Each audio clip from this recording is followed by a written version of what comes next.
Halo teman semua dan Pak Ki, pada kesempatan kali ini saya dan teman-teman akan membahas mengenai Kingdom Plantae dan Animalia. Nah, sebelumnya kami akan menampilkan video pencarian contoh dari Kingdom Plantae dan Animalia tersebut. Silahkan menonton.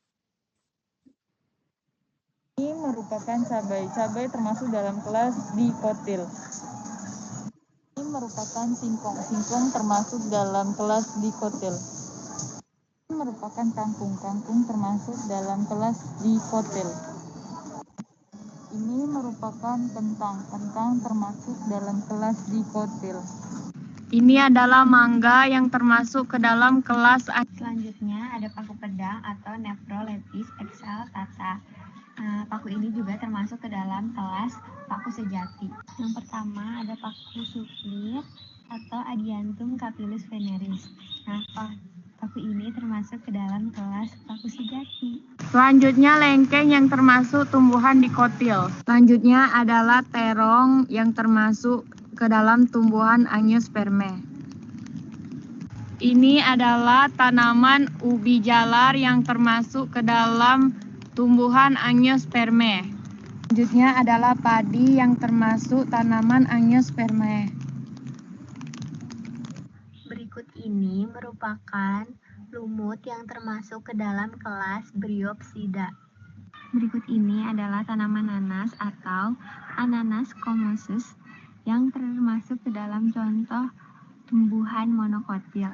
Berikut ini merupakan lele yang termasuk ke dalam kelas Pisces.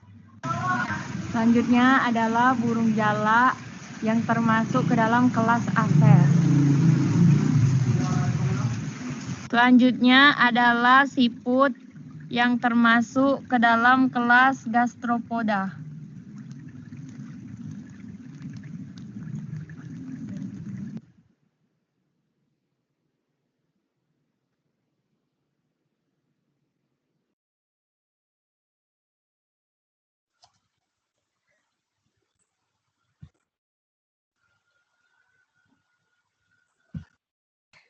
Selanjutnya kami akan menjelaskan mengenai Kingdom Plantae dan Animalia.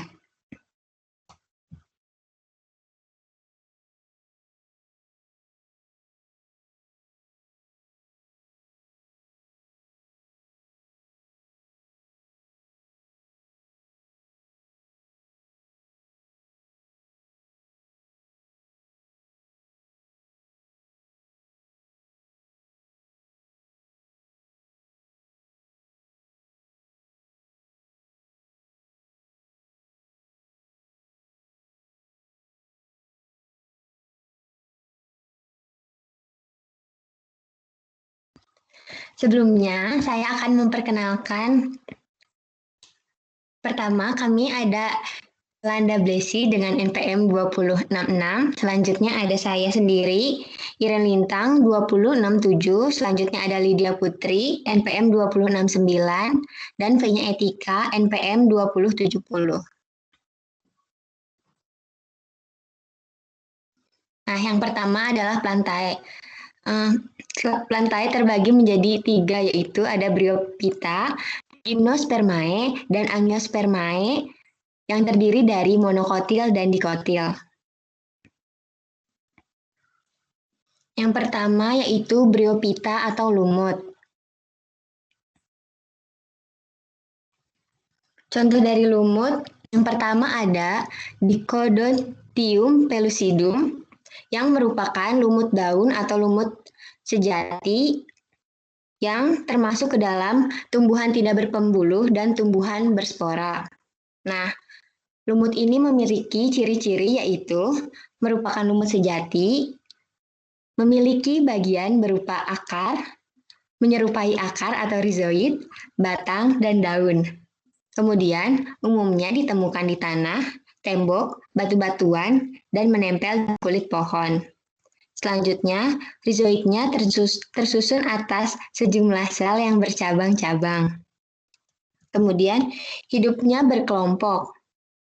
Dan generasi gametofitnya yang berluas berupa talus dengan bentuk seperti tumbuhan kecil. Nah, Dicodonthium pellucidum ini termasuk ke dalam kerajaan Plantae, divisi Birophyta, kelas Biropsida, bangsa Dicraniales, suku Rhabdoveiaceae, marga Dicodonthium, jenisnya Dicodonthium pellucidum. Nah, lumut ini memiliki manfaat, yaitu mencegah erosi serta menjaga ketersediaannya air. Yang selanjutnya ada Anthoceros sp.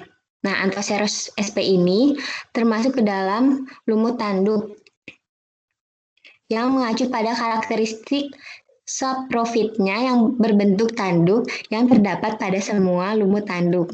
Nah, lumut ini memiliki ciri-ciri yaitu talusnya kecil berwarna hijau gelap atau hijau kekuningan, tubuh talus yang berbentuk lob dan memiliki cabang yang tidak teratur atau dikotomis. Selanjutnya memiliki tepi bergelombang. Selanjutnya, Anthoceros membentuk roset kecil seperti tumbuhan sejati. Selanjutnya, rizoid uniseluler menempel pada bagian bawah talus. Selanjutnya, rongga mucilagionus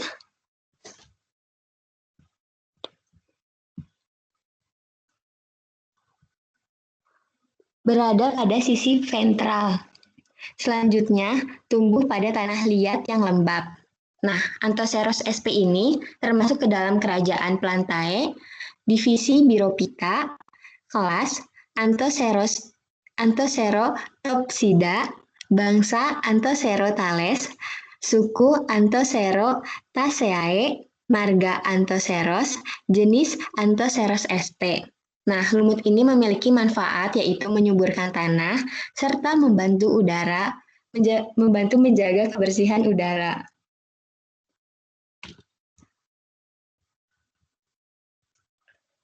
Yang selanjutnya ada paku-pakuan atau Pteridophyta. Yang pertama ada paku pedang. Nah, paku pedang termasuk ke dalam kelas paku sejati. Paku pedang termasuk ke dalam kerajaan Plantae, filum Tracheophyta, kelas Polypodiopsida, bangsa Polypodiales, suku Lomariosidaceae, marga Nephrolepis, jenisnya Nephrolepis exaltata L. Paku ini memiliki ciri yaitu akarnya rimpang, tegak, bersisik, tidak memiliki batang sesungguhnya, layan daunnya agak kaku, bentuk daunnya menjorong dengan ujung terbelah, tepi daun bergerigi, dan perkembangbiakannya dengan spora. Nah, paku pedang ini memiliki manfaat, yaitu sebagai tanaman hias, serta efektif menyerap formaldehid, silin, trichloroethylene, dan karbon monoksida. Next. Selanjutnya ada suplir atau paku yang termasuk ke dalam paku sejati. Nah, suplir ini merupakan tumbuhan paku populer untuk menghias rumah atau taman yang termasuk ke dalam marga Adiantum dan tergolong dalam suku Phytaphrodiae dan suku Ptericeae. Nah, suplir ini termasuk kerajaan Plantae, filum Tracheophyta, kelas Polypodiopsida, bangsa Polypodiales, suku Pteridaceae, marga Adiantum L, serta jenisnya Adiantum capillus veneris L. Nah, paku ini memiliki ciri diantaranya tangkainya berwarna hitam mengkilap. Selanjutnya, akarnya serabut berupa rizoma. Kemudian daunnya cenderung membulat dan tulang daunnya menyirip serta perkembangbiakannya dengan spora. Nah, paku ini memiliki manfaat yaitu sebagai tanaman hias serta berperan dalam pembentukan humus. Next, yang selanjutnya ada paku tanduk rusa. Paku ini termasuk kelompok tumbuhan epifit yang tergabung dalam marga Placerium.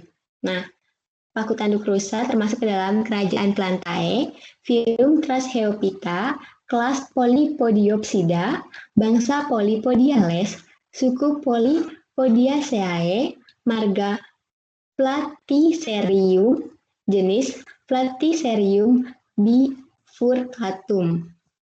Nah, paku tanduk rusa ini memiliki ciri yaitu daunnya terdiri atas dua jenis, yaitu tropofil dan sofopril. Kemudian, merupakan epifit sejati dengan akar lunak bergerombol yang melekat pada batang pohon lain atau bebatuan. Nah, paku tanduk rusa ini memiliki manfaat diantaranya sebagai tanaman hias, sebagai obat antiinflamasi, sebagai obat penyakit gondok, dan obat bisul. Next. Baik, selanjutnya saya akan menjelaskan tentang tanaman monokotil. Yang pertama itu ada nanas. Nanas termasuk tumbuhan monokotil. Tumbuhan ini termasuk dalam familia nanas-nanasan atau famili Bromeliaceae. Jadi, kerajaan dari nanas ini yaitu Plantae, filum Tracheophyta, kelas Magnoliopsida, bangsa Poales, suku Bromeliaceae, marga nanas Mil, jenis Ananas communis L. Jadi, nanas ini memiliki ciri daun berbentuk pedang dengan ujung lancip dan tepi berduri, memiliki bunga menjemuk, tingginya sekitar 50-150 cm, buahnya bulat, panjang, dan berdaging. Nanas ini memiliki manfaat yang pertama menghambat pertumbuhan sel kanker, selanjutnya bersifat antibakteri, dan mengandung vitamin A dan vitamin C. Kemudian yang kedua ada jahe. Jahe adalah tanaman rimpang yang sangat populer sebagai rempah-rempah dan bahan obat. Jahe termasuk tumbuhan monokotil. Jadi taksonomi jahe itu yang pertama adalah kerajaannya Plantae, filum Tracheophyta, kelas Magnoliopsida, bangsa Zingiberales, suku Zingiberaceae, marga Zingiber Mil, dan jenisnya Zingiber officinale L. Jadi jahe ini memiliki ciri yang pertama termasuk tanaman herba. Tingginya sekitar 40-100 cm. Daunnya termasuk daun lengkap berwarna hijau dan berbentuk lancip. Batang berwarna hijau, tidak berkayu dan merupakan batang semu. Akarnya serabut yang tumbuh pada rimpang. Jahe ini memiliki manfaat mengatasi gangguan pernafasan, membantu menjaga kesehatan pencernaan, mengobati sakit kepala, dan mencegah peradangan. Selanjutnya ada bawang putih. Bawang putih adalah nama tanaman dari genus Allium, sekaligus nama dari umbi yang dihasilkan. Bawang putih termasuk tumbuhan monokotil. Jadi, taksonomi bawang putih ini yang pertama adalah kerajaannya Plantae, divisi Spermatophyta, kelas Monocotildon, bangsa Liales, suku Liaceae, marga Allium, dan jenisnya Allium sativum Linn. Kemudian, bawang putih ini memiliki ciri tumbuh secara berumpun dengan tinggi sekitar 30-75 cm. Selanjutnya, bawang putih membentuk umbi lapis berwarna putih. Sebuah umbi terdiri dari 8-20 siung. Kemudian ada manfaat dari bawang putih ini. Manfaatnya yang pertama itu menurunkan tekanan darah kolesterol, memberikan efek detoksifikasi, mencegah resiko kanker paru-paru, menjaga kesehatan jantung, dan mencegah flu. Kemudian yang selanjutnya ada salak. Salak adalah jenis palma dengan buah yang bisa dimakan.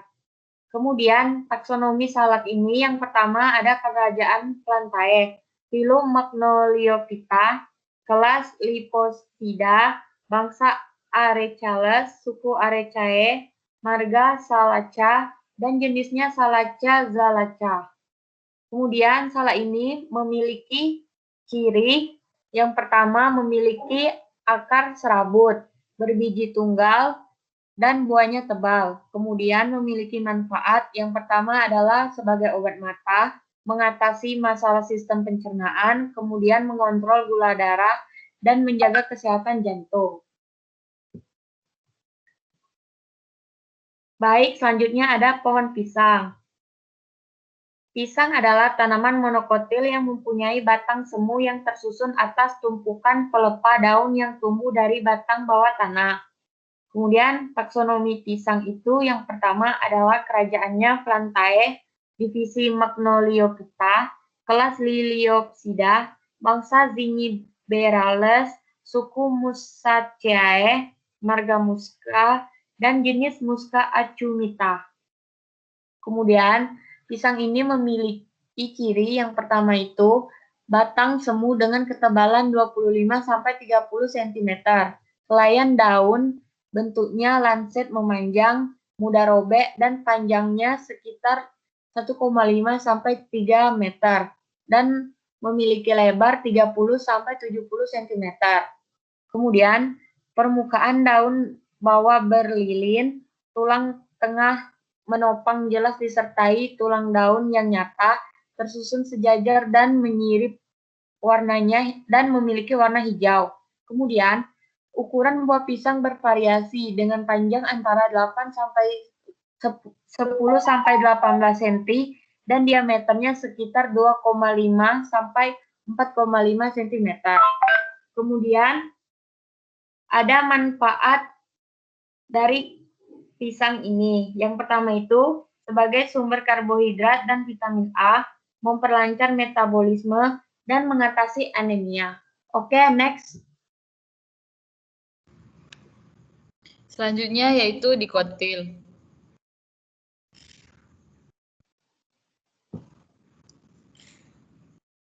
Ya, yang pertama, kentang. Kentang merupakan tanaman umbi-umbian dan tergolong tanaman berumur pendek.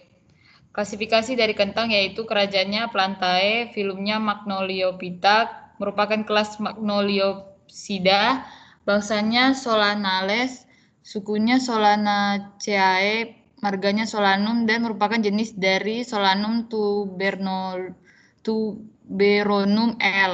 Ciri-ciri dari kentang yaitu berakar tunggang, batang berbentuk segi 4 atau segi 5, daun terletak berselang-seling. Manfaat dari kentang yaitu mengandung antioksidan, membantu kendalikan gula darah, baik untuk pencernaan, menjaga tekanan darah normal, menjaga kesehatan sistem saraf dan fungsi otak, dan terakhir menjaga kesehatan jantung. Kemudian kangkung. Kangkung merupakan tumbuhan yang termasuk jenis sayur-sayuran dan ditanam sebagai makanan. Klasifikasi dari kangkung yaitu kerajaannya Plantae, filumnya Tracheophyta, kelasnya Magnoliopsida, bangsanya Solanales, sukunya Convolvulaceae, marganya Ipomoea, dan merupakan jenis dari Ipomoea aquatica. Ciri-ciri dari kangkung yaitu hidup di air atau tempat lembab, batang berongga, dan berakar tunggang. Manfaat dari kangkung yaitu menguatkan tulang, otot dan sendi, menurunkan berat badan, menjaga kesehatan mata, menurunkan tekanan darah tinggi, dan mencegah diabetes. Kemudian daun singkong. Daun singkong merupakan pohon tahunan tropika dan subtropika dari suku Euphorbiaceae. Klasifikasi dari daun singkong yaitu kerajaannya Plantae, filumnya Magnoliophyta, kelasnya Magnoliopsida, bangsanya Malpighiales, sukunya Euphorbiaceae, marganya Manihot, merupakan jenis dari Manihot esculenta. Ciri-ciri dari daun singkong yaitu berakar tunggang, batang bercabang, dan daun menjari. Manfaat dari daun singkong yaitu menguatkan tulang, menurunkan berat badan, melancarkan pencernaan, menurunkan tekanan darah tinggi, dan mencegah diabetes. Kemudian cabai rawit. Cabai rawit merupakan buah atau tumbuhan anggota dari marga Capsicum, dan kemudian klasifikasi dari cabai rawit yaitu Kerajaan Plantae, filumnya Magnoliophyta, kelasnya Magnoliopsida, bangsanya Solanales, sukunya Piperaceae, marganya Capsicum, dan merupakan jenis dari Capsicum frustescens. Ciri-ciri dari cabai rawit yaitu bunga berbentuk trompet kecil, bijinya banyak, dan buah yang masih muda berwarna hijau atau putih kekuningan. Manfaat dari cabai rawit yaitu membunuh sel kanker, meningkatkan kerja otak, menghilangkan stres, mengobati panas dalam, terutama sariawan, dan membantu pembentukan sel darah merah. Kemudian mangga termasuk ke dalam marga Mangifera yang terdiri dari 35 sampai 40 anggota dari suku Anacardiaceae. Klasifikasi dari mangga yaitu kerajaannya Plantae, filumnya Magnoliophyta, kelasnya Magnoliopsida, bangsanya Sapindales, sukunya Anacardiaceae, marganya Mangifera, dan merupakan jenis dari Mangifera indica. Ciri-ciri dari mangga yaitu tinggi pohon mangga berkisar antara 10 sampai 40 meter, memiliki batang yang tegak dan bercabang, daun lebat dan tersebar di seluruh batang dengan bentuk daun tunggal, kulit pada batang bertekstur kasar dan bersisik, serta terdapat celah-celah kecil bekas dari tangkai daun. Bunga pohon mangga biasanya memiliki panjang sekitar 40 cm dengan warna kuning kehijauan. Bunga pohon mangga termasuk ke dalam jenis bunga majemuk.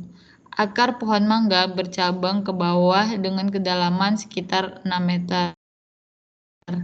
Kemudian manfaat dari mangga yaitu meningkatkan kekebalan tubuh, mengurangi risiko penyakit jantung, meningkatkan kesehatan pada pencernaan, mengurangi risiko kanker, dan mengurangi kolesterol.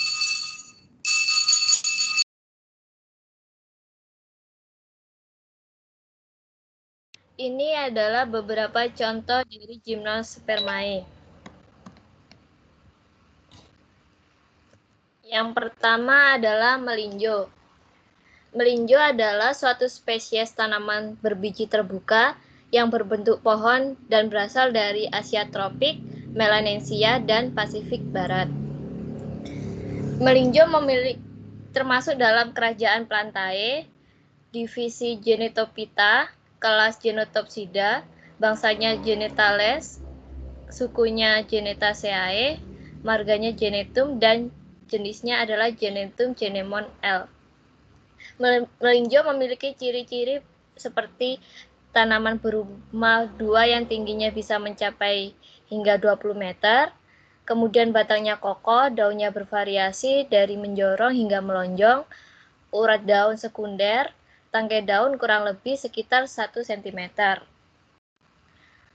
Kemudian perbuahan panjangnya sekitar 7 cm, jarak antar satu buku yaitu 1 cm, bijinya besar, berbentuk bulat telur, tidak bertangkai, kulitnya agak berwarna kuning hingga jingga atau merah muda.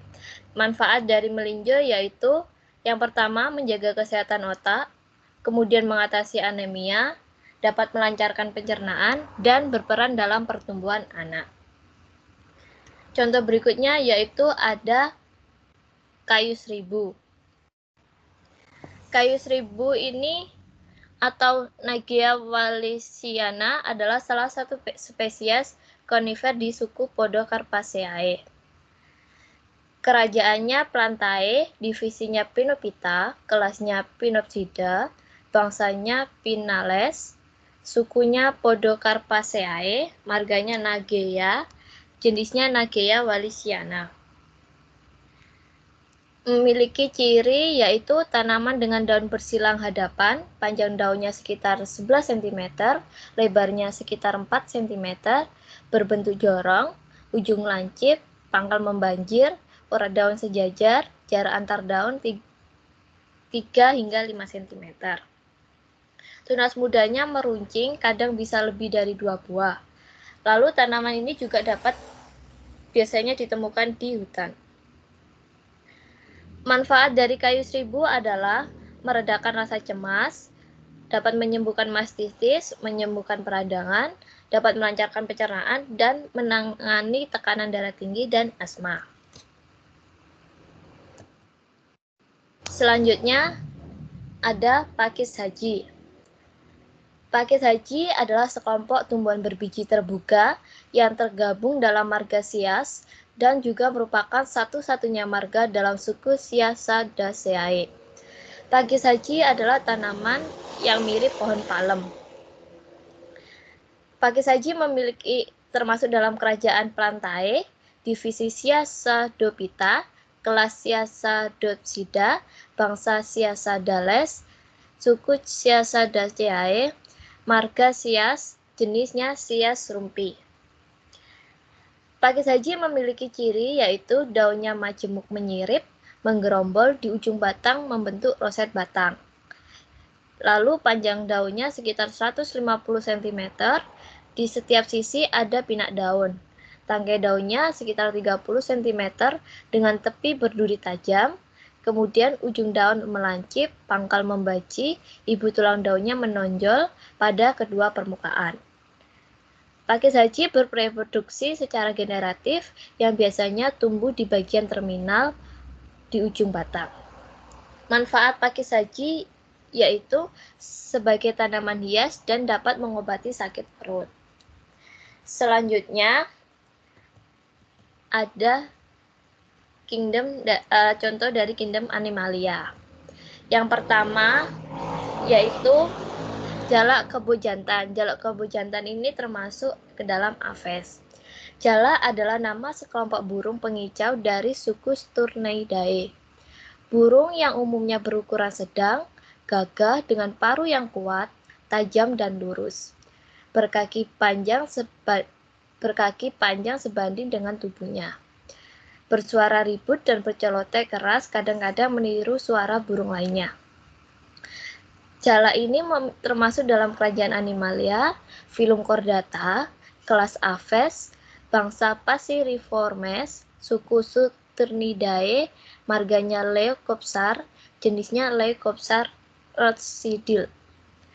Aves ini memiliki ciri bentuk paruhnya panjang dan lebar, memiliki bentuk kepala yang agak kotak, memiliki bentuk tubuh yang panjang dan besar, bentuk kloakas yang sedikit menguncrat dengan bulu yang sedikit, memiliki kaki yang berwarna kuning, dan warna tubuhnya hitam. Manfaat dari jalak kebo jantan ini adalah dapat mendatangkan pikiran positif, dapat mengurangi stres, dapat mampu memberikan dukungan pada pemiliknya, serta dapat mengurangi resiko alergi. Selanjutnya ada keong sawah. Keong sawah ini termasuk ke dalam gastropoda. Keong sawah atau Pila ampulacea adalah sejenis siput air tawar dan mudah dijumpai di sawah, parit, serta danau. Keong sawah ini termasuk ke dalam kerajaan Animalia, filum Mollusca, kelas gastropoda, bangsanya Ampularini, suku Ampularidae, marganya Pila dan jenisnya Pila ampulaceae.